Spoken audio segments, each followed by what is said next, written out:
नवरात्रि में किसी भी दिन 5 बताशे 2 लौंग घर में इस जगह पर रख देना, रातों रात करोड़पति बनोगे, पैसा बरसेगा। राधे राधे दोस्तों, जैसा कि आप सभी जानते हैं शारदीय नवरात्रि शुरू हो चुके हैं और साल 2024 में 11 अक्टूबर को अष्टमी और नवमी का त्यौहार एक साथ मनाया जाएगा। और ये 5 बताशे 2 लौंग वाला उपाय आप नवरात्रि में किसी भी दिन कर सकते हैं। अष्टमी और नवमी के दिन भी इस उपाय को कर सकते हैं। ये एक उपाय ऐसा है जो कि आपके जीवन में धन को बहुत तेजी से लेकर आएगा और जितनी भी आपकी धन से जुड़ी समस्याएं हैं, जो आपका आर्थिक पक्ष कमजोर हो चुका है और धन से जुड़ी समस्याएं लगातार आपके जीवन में बढ़ रही हैं, कर्जे जैसी समस्याएं बढ़ रही हैं या फिर आपके भाग्य का आपको साथ नहीं मिलता है, जो जीवन में चाहते हो वो मिलता ही नहीं है, तो ये एक उपाय नवरात्रि में कभी भी कर लेना और रातों रात अपने भाग्य को चमका लेना नवरात्रि में ये 5 बताशे और 2 लौंग वाला उपाय करके। अब देखिए, नवरात्रि के जो 9 दिन होते हैं, इन 9 दिनों में माँ दुर्गा धरती पर आती हैं और अपने भक्तों की मनोकामना को पूरा करती हैं। साथ ही साथ जिन लोगों के घर में धन संपदा नहीं बढ़ रही है, जो लोग धन को लेकर परेशान हैं, पैसा घर में टिकता नहीं है, घर में समृद्धि नहीं आती है, तो वो लोग इस उपाय को ज़रूर करें, क्योंकि नवरात्रि में माँ लक्ष्मी भी धरती पर आकर अपने बच्चों की मनोकामना को पूरा करती हैं। और शाम का समय तो धन की देवी माँ लक्ष्मी को प्रसन्न करने के लिए सबसे उत्तम है। अब ये जो उपाय आपको बताने वाले हैं, ये उपाय आप सुबह में भी कर सकते हैं और शाम को कर लेते हैं तो बहुत उत्तम है। तो नवरात्रि में ये छोटा सा उपाय है, लेकिन इसका लाभ बहुत बड़ा है, मतलब चमत्कार बहुत बड़े हैं। तो इस उपाय को करने से बिल्कुल ना चूकें। जिन्होंने इस उपाय को सच्ची श्रद्धा से किया है, आज वो धनवान बनकर बैठे हैं। उनकी तिजोरी कभी धन से खाली नहीं होती है, जो नवरात्रि में इस उपाय को करते हैं। तो चलिए सबसे पहले बात कर लेते हैं सबसे पहले उपाय की, जो कि है धन की देवी माँ लक्ष्मी को प्रसन्न करने के लिए और धन में वृद्धि करने के लिए। मतलब धन तो आपके पास है, लेकिन जिनके पास कम है, जिनका धन बढ़ता नहीं है, वो लोग इस उपाय को नवरात्रि में ज़रूर करें। अब देखिए, आपको करना क्या है, आटे का एक दीपक बनाना है। जो लोग आटे का दीपक नहीं बना पा रहे हैं, नहीं बना सकते हैं, वो लोग मिट्टी का दीपक भी यहाँ पर ले सकते हैं। इस दीपक के अंदर आपको लंबी बाती लगानी है, मौली के धागे की। शुद्ध देसी घी इस दीपक के अंदर भरना है और इस दीपक के अंदर आपको फूल वाली 4 लौंग डाल देनी है। ठीक है ना, फूल वाली लौंग ही डालनी है, एक भी लौंग टूटी हुई ना हो, खंडित ना हो। अब ये दीपक आपको जलाना है अपने घर के मंदिर में माता लक्ष्मी के सामने शाम के समय में। तो नवरात्रि में किसी भी दिन इस उपाय को आप कर लेना, अष्टमी को कर लेना, नवमी को कर लेना या उससे पहले किसी दिन कर लेना। एक दीपक 4 लौंग वाला, जिसके अंदर की आपको मौली धागे की बाती लगानी है, लाल रंग की बाती लगानी है। ये दीपक अपने घर के मंदिर में माता लक्ष्मी के सामने जलाना है, उनसे प्रार्थना करनी है। अगर आप माँ लक्ष्मी का ये मंत्र 11 बार बोल देते हैं तो बहुत उत्तम है। ओम महालक्ष्मी नमः, ओम महालक्ष्मी नमः 11 बार आपको बोलना है। मंत्र बोलने के बाद माँ लक्ष्मी से अपनी मनोकामना कह देना, जो भी आपको अपने जीवन में चाहिए सब कुछ कह देना।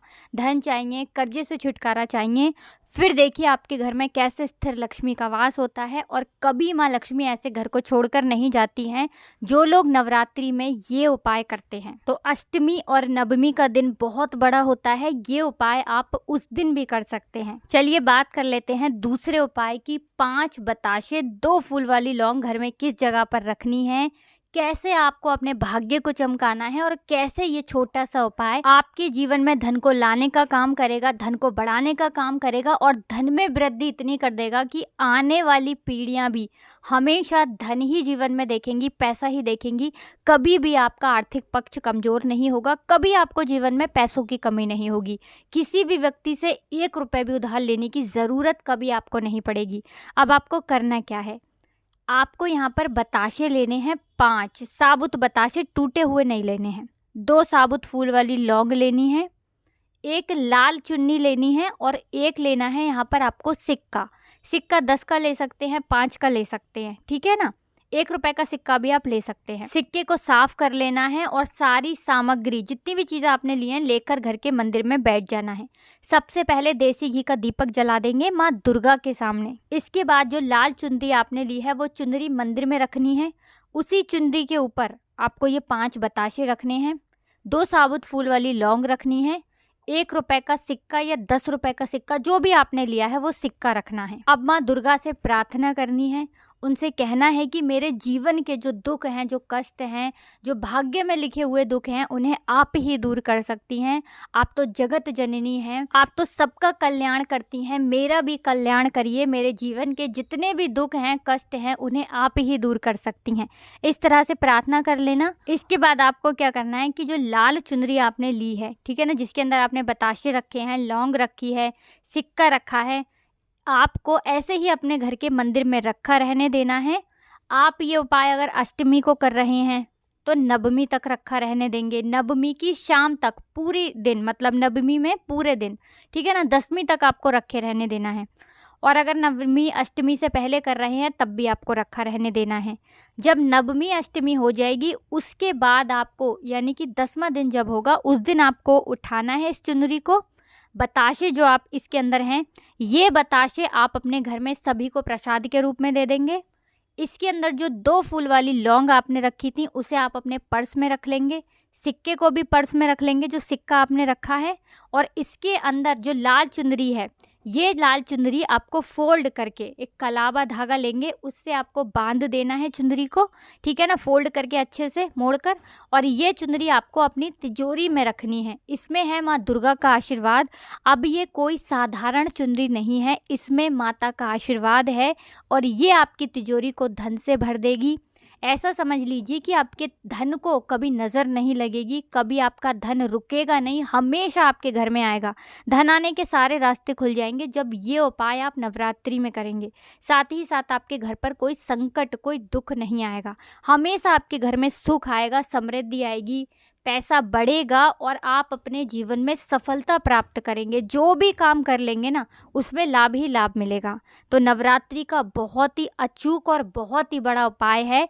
यहाँ पर जो बताशा आपने लिया है ये माँ को बहुत प्रिय होता है। साथ ही साथ बताशा सफ़ेद रंग का होता है, शुक्र से जुड़ा है। तो आप जानते हैं कि कुंडली में शुक्र ही है जो धन को देने का काम करता है। तो बहुत जल्दी आप ऐसा जीवन जिएंगे जो आपने सोचा भी नहीं होगा। सब कुछ आपको आपके जीवन में आसानी से मिलने लगेगा। तो ज़रूर से इस उपाय को करें और 1 साल के अंदर अंदर आप देखेंगे कि आपका जीवन कैसे बदल गया, कैसे आप धनवान बन गए। चलिए बात कर लेते हैं अब अपने तीसरे उपाय की। तीसरा उपाय विशेषकर मनोकामना पूर्ति के लिए है। जो लोग अपना घर खरीदना चाहते हैं, अपना धन बढ़ाना चाहते हैं, किसी चीज़ में सफलता प्राप्त करना चाहते हैं, व्यापार करना चाहते हैं, व्यापार को अच्छा करना चाहते हैं या बहुत ज़्यादा धनवान बनना चाहते हैं, हर किसी की अलग अलग मनोकामना होती है। तो हर मनोकामना पूरी होती है जब ये तीसरा उपाय आप करते हैं। देखिए नवरात्रि में हम कन्याओं को भोग लगाते हैं, है ना, उनका पूजन करते हैं। आपको क्या करना है कि कन्याओं को जब आप भोग लगाएंगे उस समय आपको कोई भी लाल रंग की वस्तु, ठीक है ना, अगर लाल रंग की ना मिल पाए तो गुलाबी ले लें, अगर लाल मिल जाती है तो बहुत उत्तम है। कोई भी लाल रंग की वस्तु आपको 9 की 9 कन्याओं को उपहार में देनी है, ठीक है ना। जब आप उनको भोग करा देते हैं उसके बाद आप उनको दक्षिणा देते हैं, है ना, तो उसी समय आपको ये उपहार के रूप में देनी है लाल रंग की। जैसे पेंसिल ले सकते हैं लाल रंग की, और भी बहुत सारी चीज़ें होती हैं जिनका रंग लाल होता है। तो इस बार नवरात्रि में ये छोटा सा उपाय करिए और माँ दुर्गा से अपनी मनोकामना कह दीजिए। फिर देखिए आपकी मनोकामना को कैसे माँ दुर्गा पूरा कर देती हैं। लाल रंग माँ दुर्गा का सबसे प्रिय रंग है। तो अष्टमी और नवमी के दिन लाल रंग के फूल उन्हें ज़रूर से अर्पित करें। कुछ भी नहीं समझ आया हो, ऐसा जो आपको पूछना हो, तो आप कमेंट सेक्शन में पूछ सकते हैं। वीडियो को लाइक करके चैनल को ज़रूर सब्सक्राइब कर लें। जो लोग चैनल पर पहली बार आए हैं, जयकारा लगाना तो बिल्कुल ना भूलें, जय माता दी लिखकर ही जाएं। आप सभी को राधे राधे, जय श्री कृष्ण, हर हर महादेव, जय शिव शंभू, जय माता दी।